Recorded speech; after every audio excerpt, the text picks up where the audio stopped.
पहले भी मैं एक वीडियो बना चुकी हूँ वेव और वेव के प्रकारों के ऊपर। अगर आपने वो वीडियो नहीं देखा है तो पहले उसे भी देख लें तो ज़्यादा अच्छे से समझ में आएगा। अब यहाँ वेव से रिलेटेड कुछ टर्म्स की बात कर लेते हैं। तो सबसे पहला जो टर्म आता है वो है एम्पलीट्यूड। तो मान लीजिए कि कोई भी मैकेनिकल वेव किसी मीडियम में इस डायरेक्शन में आगे प्रोपगेट कर रही है, तो क्या होगा, जब भी कोई वेव किसी भी मीडियम से गुजरती है तो वो in the form of disturbance, मतलब एक शोर की फॉर्म में आगे बढ़ती है। यानी जिस मीडियम से वो गुजर रही होगी उस मीडियम के जो पार्टिकल्स हैं वो वाइब्रेट कर रहे होते हैं। ठीक है, तो मान लीजिए कि अगर कोई मैकेनिकल वेव यहाँ आगे इस डायरेक्शन में बढ़ रही है तो ये जो मीडियम है इसके पार्टिकल क्या कर रहे होंगे, अपनी मीन पोजीशन से टू एंड फ्रो इस तरीके से या इस तरीके से वाइब्रेशंस कर रहे होंगे। ठीक, तो सबसे पहले जो टर्म है हम एम्पलीट्यूड की बात करते हैं। मैंने बताया कि मीडियम के पार्टिकल वाइब्रेशन करना स्टार्ट कर देते हैं। तो मान लीजिए कि ये कोई मीडियम के डिफरेंट पार्टिकल्स हैं जिन्हें मैंने पॉइंट से डिनोट किया हुआ है, पॉइंट से दिखाया हुआ है। तो ये जो पार्टिकल्स हैं वो मीन पोजीशन के टू एंड फ्रो वाइब्रेट करेंगे। ये यानी जब ये वाइब्रेट करेंगे तो अपनी मीन पोजीशन से कुछ डिस्प्लेस होंगे, जैसे ये वाला पार्टिकल इधर डिस्प्लेस हो रहे हैं, ये पार्टिकल इधर डिस्प्लेस हो रहे हैं। तो ये जो मैक्सिमम डिस्प्लेसमेंट है, जैसे मान लीजिए ये पार्टिकल है, इसका मैक्सिमम डिस्प्लेसमेंट क्या होगा, ये पार्टिकल है, ये सब जो मैक्सिमम डिस्प्लेसमेंट है वो ये होगा। तो ये जो मीन पोजीशन से मैक्सिमम डिस्प्लेसमेंट है इसी को हम एम्पलीट्यूड कहते हैं और इसे ए से डिनोट करते हैं। इसे स्मॉल ए, कैपिटल ए या आर से भी डिनोट किया जा सकता है।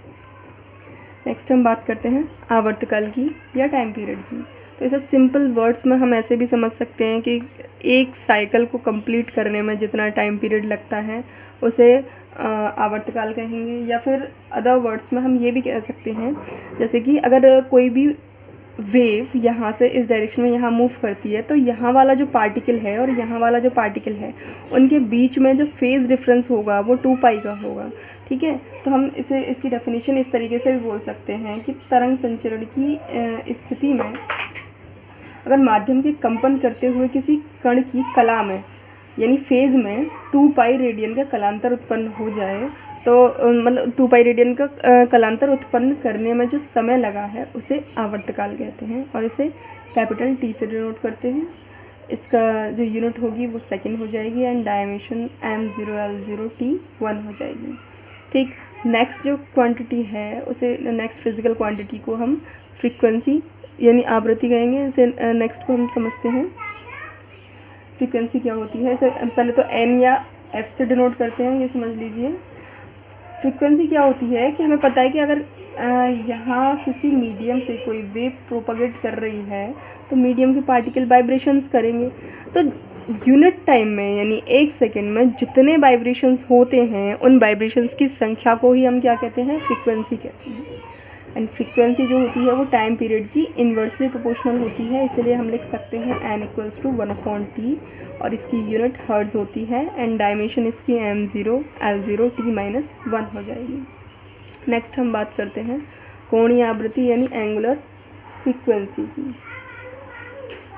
एंगुलर फ्रीक्वेंसी क्या होती है, किसी तरंग की आवृत्ति n तथा 2 पाई के मल्टीपल को क्या कहते हैं, कोणीय आवृत्ति कहते हैं और इसको ओमेगा से डिनोट करेंगे। तो ओमेगा = 2 पाई n क्या कहलाएगा, कोणीय आवृत्ति कहलाएगा। इसका मात्रक जो होता है वो रेडियन पर सेकंड होता है, रेडियन पर सेकंड एंड इसकी डायमेंशन m0l0t-1 हो जाएगी बिकॉज 2 पाई की तो कोई डायमेंशन होती नहीं एंड n क्या है, फ्रीक्वेंसी, और फ्रीक्वेंसी की डायमेंशन हमने क्या पढ़ी है, -1। ठीक, इतनी बात समझ में आई। और इसके बारे में हम क्या बोल सकते हैं कि कोणीय आवृत्ति से मतलब क्या होता है कि कोणीय आवृत्ति वेव प्रोपगेशन में मीडियम के कंपन करते किसी कण की कला में प्रति सेकंड होने वाले कलांतर को ही हम क्या कहते हैं, एंगुलर फ्रीक्वेंसी कहते हैं। यानी कोई भी पार्टिकल अगर वाइब्रेट कर रहा है तो हर टाइम हर इंस्टेंट पे क्या हो रहा होगा, उसकी फेज़ चेंज हो रहा होगा। तो पर सेकंड उसके फेज़ में जितना चेंज हुआ तो उसी को क्या कहेंगे, एंगुलर फ्रीक्वेंसी कहेंगे। नेक्स्ट जो टर्म है वो है फेज़। फेज़ मतलब कला। कला क्या होती है, ये एक ऐसी फिजिकल क्वांटिटी है जो सरल आवर्त गति करने वाले कण की अपनी मीन पोजीशन से विस्थापन या गति की दिशा को प्रदर्शित करती है, गति की दिशा के बारे में बताती है। इसे फाई से डिनोट करते हैं and phi equals to omega t होता है। ठीक, यदि कण अपनी जो साम्यावस्था है वहाँ से गति प्रारंभ करता है तो तरंग की कोणीय आवृत्ति, अगर हम मान लीजिए कि यहाँ तरंग की कोणीय आवृत्ति ओमेगा हो किसी टी इंस्टेंट पे, तब हम इसको phi equals to omega t से डिनोट कर सकते हैं। एंड अगर ये phi equals to omega t, और अगर हम फेज़ डिफरेंस की बात करें तो फेज़ डिफरेंस का मीन्स क्या है कि अगर किसी सिंगल पार्टिकल के दो अलग अलग टाइम पे हम फेज़ देखें, ठीक है, या फिर किसी वेव प्रोपगेशन में किसी एक इंस्टेंट पर ही दो अलग अलग पार्टिकल्स के बीच का फेज़ डिफरेंस देखें, यानी मान लीजिए कि यहाँ कोई पार्टिकल है जिसका फेज़ फाई 1 है और यहाँ पार्टिकल है उसका फेज़ फाई 2 है, यानी ये जो फेज़ डिफरेंस अगर हम देखें डेल्टा फाई, अगर ये 2n पाई के इक्वल आए, 2n पाई के रूप में आए, मतलब जहाँ n इक्वल्स टू 0, 1, 2, 3 इस तरीके से हो सकता है, तो यहाँ जो डेल्टा फाई हो जाएगा वो आ जाएगा 0, 2 पाई, 4 पाई, क्योंकि यहाँ पे n की वैल्यू हम क्या लगा रहे हैं, 0 लगा रहे हैं तो 0 आ रहा है, 1 लगाएंगे तो 2 पाई आ जाएगा, 3 लगाएंगे तो 2 लगाएंगे तो 4 पाई आ जाएगा, इसी तरीके से 3 लगाएंगे तो 6 पाई आ जाएगा। और इस तरीके से यानी ये जो फेज़ डिफरेंस हमको मिला है वो 2n के मल्टीपल के 2 के मल्टीपल के रूप में मिला है, तो इसी को हम क्या कहेंगे, तो उस कंडीशन में हम कहेंगे कि ये दोनों जो पार्टिकल्स होंगे वो सेम फेज़ में होंगे। ये जो कंडीशन होती है वो सेम फेज़ के लिए होती है।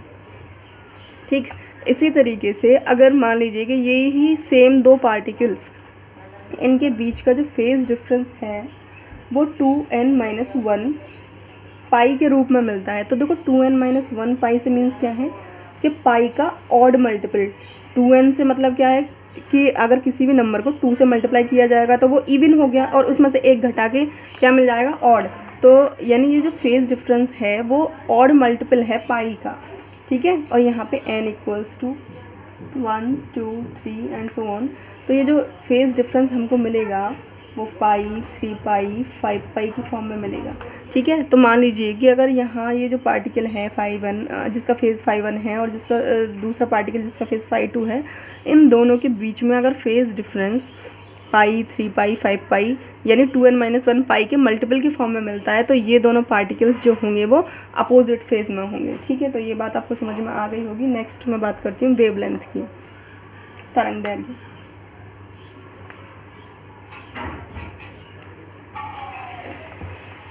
तरंग दैर्घ्य यानी वेवलेंथ क्या होती है?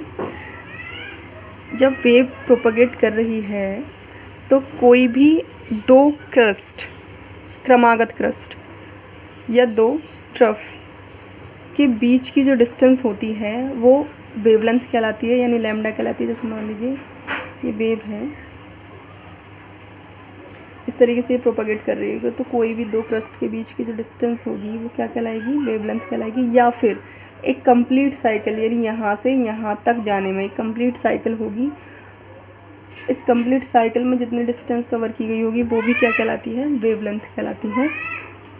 नेक्स्ट जो फिज़िकल क्वांटिटी है वो है तरंग संख्या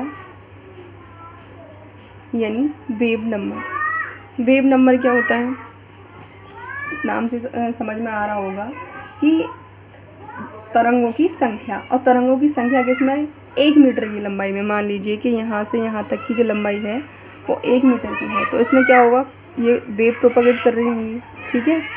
तो 1 मीटर की लंबाई में जितनी तरंगें होंगी, जितनी तरंगों की संख्या होगी वही क्या कहलाती है, तरंग संख्या कहलाती है। और इसका जो मान होता है वो 1/λ होता है, ठीक है। और इसको न्यू बार से रिप्रेजेंट करते हैं, न्यू बार से। तो जो न्यू बार है वो इक्वल्स टू 1/λ आ जाएगा, क्योंकि हमें पता है लैम्डा की जो यूनिट होती है, लैम्डा क्या होती है, लेंथ ही तो होती है, तो इसकी यूनिट मीटर या सेंटीमीटर या फिर एंगस्ट्रॉम हो सकती है, ठीक है। तो इसकी जो 1/λ है तो ये क्या हो जाएगी, इसकी यूनिट मीटर इन्वर्स या फिर सेंटीमीटर इन्वर्स इसकी यूनिट हो जाएगी। नेक्स्ट जो फिज़िकल क्वांटिटी है, अरे यार,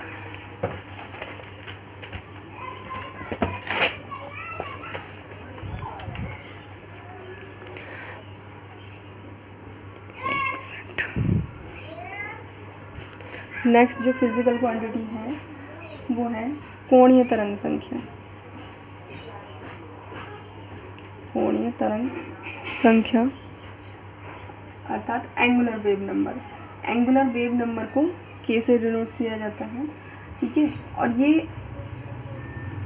एंगुलर फ्रीक्वेंसी और वेव वेलोसिटी के रेशो के इक्वल होता है। K equals to omega upon b के बराबर होता है। यानी अभी जो हमने पढ़ा था तरंग संख्या को किससे डिनोट किया था हमने, न्यू बार से।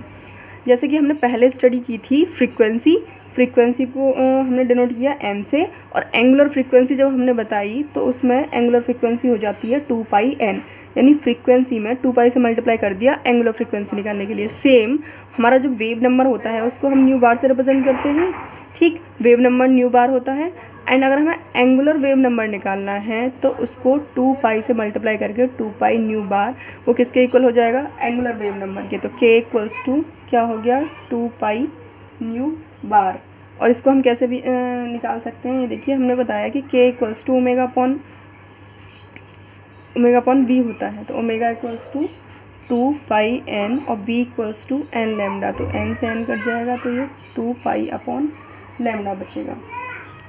और k equals to 2π upon lambda भी लिख सकते हैं। और 1 अपॉन लैम्डा हमने क्या पढ़ा था, nu bar equals to 1 upon lambda होता है। तो 1 अपॉन लैम्डा को न्यू बार लिख सकते हैं। तो k equals to 2π nu bar भी इसको लिखा जा सकता है। यानी इसकी अगर हम डेफिनेशन बताना चाहें तो हम इस तरीके से लिखेंगे कि 1 मीटर की दूरी पर स्थित दो बिंदुओं के बीच के कलांतर को कोणीय तरंग संख्या कहते हैं, ठीक। ये जो क्वांटिटी होती है ये वेक्टर क्वांटिटी होती है और इसकी जो यूनिट होती है वो रेडियन पर मीटर होती है, ठीक। अब नेक्स्ट हम बात करते हैं पहले मैं कल का थोड़ा सा आपको रिवाइज़ करा दूं। कल जो हमने पढ़ा था वो ये पढ़ा था, जो वेव्स का क्लासिफिकेशन किया था on the basis of requirement of medium के बेसिस पे किया था हमने। तो जो वेव्स हैं वो 2 टाइप से कैटेगराइज की थी, मैकेनिकल वेव यानी यांत्रिक तरंगें एंड इलेक्ट्रोमैग्नेटिक वेव यानी विद्युत चुम्बकीय तरंगें, ठीक। तो जो मैकेनिकल वेव थी यानी यांत्रिक तरंगें थी उन्हें प्रोपगेट करने के लिए मीडियम की आवश्यकता नहीं थी, मीडियम की आवश्यकता होती है, जबकि इलेक्ट्रोमैग्नेटिक वेव्स को मीडियम की प्रोपगेट करने के लिए मीडियम की आवश्यकता नहीं होती। मैकेनिकल वेव के एग्जांपल भी मैंने कल बताए थे आपको, जैसे कि अगर कोई भी तालाब है उसमें आप पत्थर फेंकेंगे तो उसकी सरफेस पे जो वेव्स जनरेट होती हैं वो किसी स्प्रिंग को खींचकर छोड़ दिया जाए, तब उस स्प्रिंग में जो वेव जनरेट होंगी वो, ये सब किसका एग्जांपल है, मैकेनिकल वेव्स का। और इलेक्ट्रोमैग्नेटिक वेव का एग्जांपल क्या हो जाएगा, जैसे gamma rays, x rays, light, ये सब इलेक्ट्रोमैग्नेटिक वेव में आ जाएंगे, ठीक। तो आज जो हम पढ़ेंगे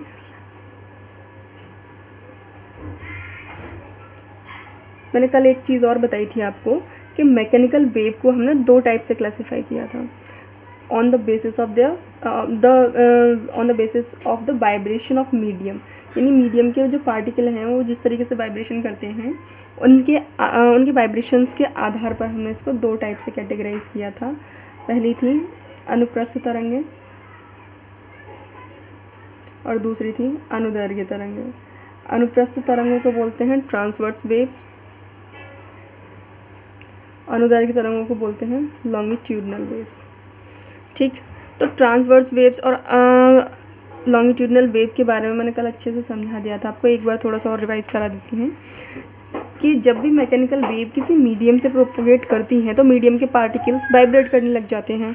तो अनुप्रस्थ तरंगों में क्या होता है कि मान लीजिए ये कोई मीडियम है जिसमें कि ये वेव इस डायरेक्शन में प्रोपोगेट कर रही है, तो मीडियम के पार्टिकल क्या करेंगे, ये जो मीन पोजीशन है इसके परपेंडिकुलर डायरेक्शन में, यानी जो वेव प्रोपागेशन की डायरेक्शन है उसके परपेंडिकुलर डायरेक्शन में वाइब्रेट करेंगे, यानी इस तरीके से वाइब्रेशंस करेंगे। जबकि अनुदैर्घ्य तरंगों में क्या होगा, अनुदैर्घ्य तरंगों में वेव प्रोपागेशन की डायरेक्शन में ही मीडियम के पार्टिकल वाइब्रेट करेंगे। जैसे मैंने बताया था कि एयर है, एयर की जो अगर एयर में हम आवाज़ लगाते हैं तो जो हमारी साउंड वेव हैं वो किस तरीके से आगे बढ़ती हैं, compression, rarefaction, compression and rarefaction की फॉर्म में इस तरीके से वेव आगे बढ़ती है, यानी संपीड़न और विरलन, संपीड़न और विरलन, इस तरीके से वेव आगे बढ़ती है।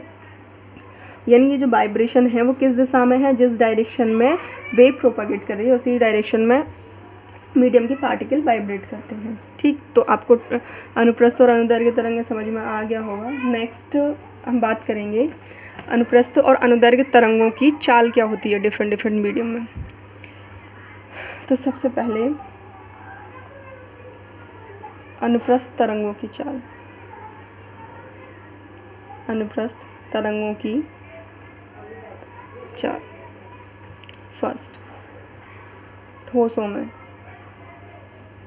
यानी सॉलिड्स में जो अनुप्रस्थ तरंग है उसकी चाल क्या होती है। हमें पता है कि जो मैकेनिकल वेव हैं वो उसी मीडियम में प्रोपागेट करती हैं जिसमें दृढ़ता होती है। ठीक, तो यानी सॉलिड्स में और लिक्विड की सरफेस पर ये वेव प्रोपागेट करती हैं। ठीक है, और बाकी की जो लॉन्गिट्यूडनल वेव्स होती हैं वो सॉलिड, लिक्विड, गैस तीनों में प्रोपागेट करती हैं। तो अनुप्रस्थ तरंगें केवल सॉलिड्स में और लिक्विड की सरफेस पे ही जनरेट की जा सकती हैं। सबसे पहले हम बात करेंगे कि ठोसों में इसकी चाल क्या होती है। V = √η/d। यहाँ पे ईटा जिस मीडियम में वेव प्रोपागेट कर रही है उस मीडियम का दृढ़ता गुणांक है, दृढ़ता गुणांक, और d उस मीडियम का घनत्व यानी डेंसिटी है। ठीक, दृढ़ता गुणांक आपने लास्ट सेम में पढ़ा ही होगा, तो ये आपको समझ में आ गया कि अगर किसी भी ठोस मीडियम में कोई मैकेनिकल वेव यानी कोई अनुप्रस्थ तरंग प्रोपागेट कर रही है तो उसमें आप उसकी चाल निकालने के लिए जो फॉर्मूला लगाएंगे V = √η/d को लगाकर उसकी वेलोसिटी निकाल सकते हैं। सेकंड केस, तनी हुई कोई डोरी या तार है, उसमें आप वेव की वेलोसिटी कैसे निकालेंगे। तो वेव की वेलोसिटी का फॉर्मूला V = √T/m होता है। यहाँ पे T जो है वो डोरी में तनाव है,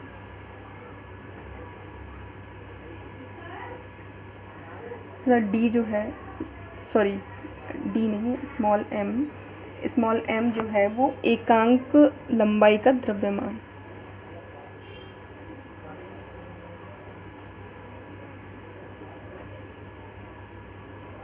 एकांक लंबाई का द्रव्यमान है।